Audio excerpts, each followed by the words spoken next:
월급이 부족하다고 느껴서 시작한 주식 투자인데 오히려 월급으로 모은 돈을 잃고 계신가요? 아니, 주식 계좌에서 돈이 삭제되고 있다고요? 최근에 주식을 시작했는데 때마침 하락장이 와서 주식 계좌만 생각하면 마음이 심란하시다고요? 근데 진짜 문제는 계좌가 왜 그렇게 돼버렸는지 스스로도 그 원인을 모르겠다는 거예요.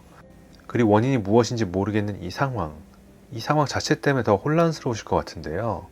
오늘은 우리 주식 계좌가 녹고 있는 원인이 무엇일지에 대해서 생각해보고 이를 해결하고 우리의 투자에 도움이 될 수 있는 방법에 대해서 알아볼게요. 주식 투자를 잘하기 위해 평소에 어떤 노력들을 하시나요? 저도 예전에 주로 했던 건 새벽마다 일어나서 간밤에 미국 시장에 어떤 일이 있었는지 체크하기도 하고 경제신문을 읽기도 하고 증권사 레포트나 주식 관련 책들을 읽기도 했었어요. 그래서 경제와 주식에 대한 지식은 쌓여가는 것처럼 느껴졌죠. 근데 지식이 쌓여가는데 제 수익률은 그 지식에 비례해서 올라가는 것 같진 않더라고요. 왜일까요? 그건 바로 우리가 시장과 어떤 주식이 유망하고 저평가인지 고평가인지에 대해서는 관심이 많지만 그 시장과 종목에 투자하는 투자자, 즉, 나 자신에 대해서는 공부하지 않는다는 거예요. 근데 나 스스로에 대해서 왜 공부를 해야 되는 거죠? 주식만 잘하면 되는 거 아니에요? 아니죠. 우리의 투자는 처음부터 완벽해서 무조건 성공한다는 보장이 없기 때문에 우리는 필연적으로 우리의 경험으로부터 계속 배우고 개선을 해나가야 돼요. 그래서 결과적으로 동일한 실수를 저지르지 않는 투자자가 되어 가야 되는 거예요. 주식 투자는 100m 단기 레이스가 아니라 마라톤과 같은 장기 레이스예요. 경험으로부터 계속 배워야 합니다. 그럼 경험으로부터 배운다는 말이 뭐예요?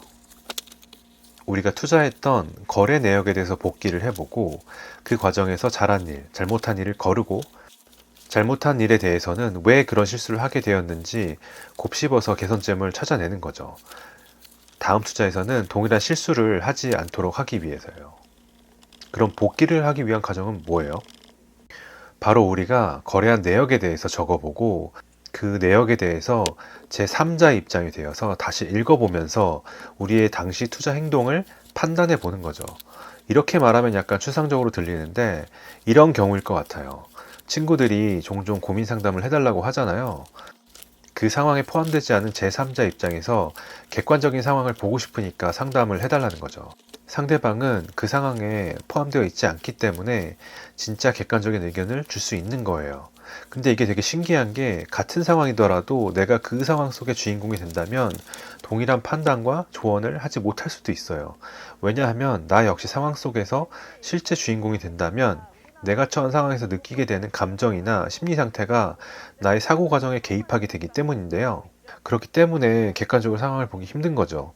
이게 잘못된 게 아니라 인간은 그렇게 심리적으로 반응하도록 설계가 되어 있어요. 우리가 남의 사례는 잘 조언을 해줄 수 있더라도 막상 동일한 문제를 스스로 겪고 있으면 객관적인 시선을 유지할 수 없는 이유이기도 해요. 그럼 투자자 관점에서 이걸 해석하면 뭐예요? 우리는 투자 결정 과정에서 우리의 감정이나 심리 상태가 개입하지 않도록 하면 좋겠다. 팩트 위주로 객관적으로 판단할 수 있었으면 좋겠다. 그리고 이런 과정을 도와준 장치가 있었으면 좋겠다. 근데 이런 장치가 있어요. 그게 뭐다? 바로 우리가 거래한 내역을 적어보고 이에 대해서 읽어보면서 객관적인 시선으로 평가해보는 과정. 바로 투자 일지를 꾸준히 적는 거예요. 그 결과적으로 얼마의 목표가를 가지고 얼만큼 매수했는지 또는 그렇게 발굴해서 이전에 내가 매수한 종목을 목표가에 와서 매도했는지 또는 상황이 예상한 대로 흘러가지 않아서 손절을 하게 됐는지 등등 이러한 우리가 투자한 내역에 대해서 최대한 팩트 위주로 기록을 하는 거예요. 그리고 중요한 것이 당시 내가 왜 그런 결정을 했고 행동했는지 꼭 적어두는 거예요. 현재 시장 상황이 급변하더라도 내가 그 종목을 샀던 이유 자체가 훼손된 것이 아니라면 그 상황을 버틸 수 있을 거고요. 혹은 훼손되었다고 판단이 되면 손절을 해야 하는 상황이 될 수도 있을 거고요. 아니면 당시 투자 판단에 어떤 실수가 있었다면 내가 그 당시로 돌아가서 왜 그런 사고 과정을 거쳤는지 확인해 볼 수도 있을 거예요. 그리고 그런 사고 과정에서 내가 실수를 저지른 것이 있는지 혹은 단순히 운이 없어서였는지 그리고 그 시점으로 돌아간다면 어떤 식으로 사고했어야 행동했어야 실수를 방지할 수 있었을지 생각을 해보는 거죠.